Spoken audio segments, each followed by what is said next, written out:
تلکا وہ، امتن ایک امت تھی، ایک جماعت تھی. امت کا لفظ قرآن مجید میں 4 معنوں میں استعمال ہوتا ہے.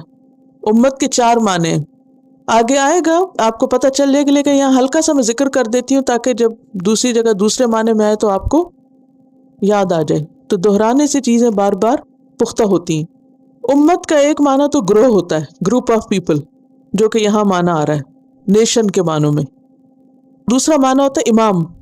ابراہیم علیہ السلام کے لیے لفظ امت آیا ہے، تو امت اور امام کا ایک ہی روٹ ہے، امت بمعنی امام.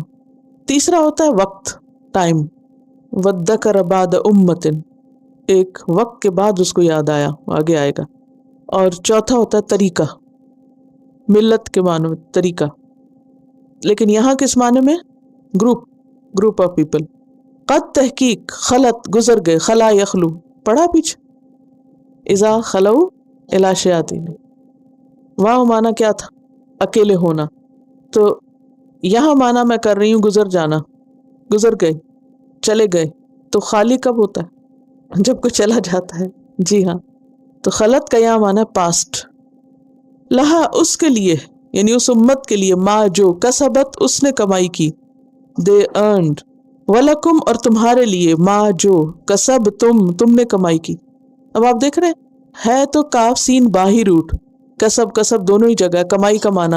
لیکن کسبت ہو تو اس نے کمائی کی، کسب تم ہو تو تم نے کمائی کی، یوں میننگ بدل جاتا ہے.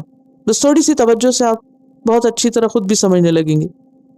ولا اور نہ، تسألون تم سوال کیے جاؤ گے.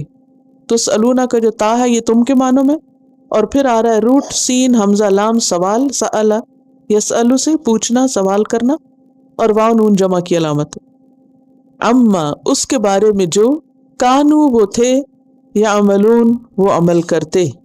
تلك أمة قد خلت لها ما كسبت ولكم ما كسبتم ولا تسألون عما كانوا يعملون.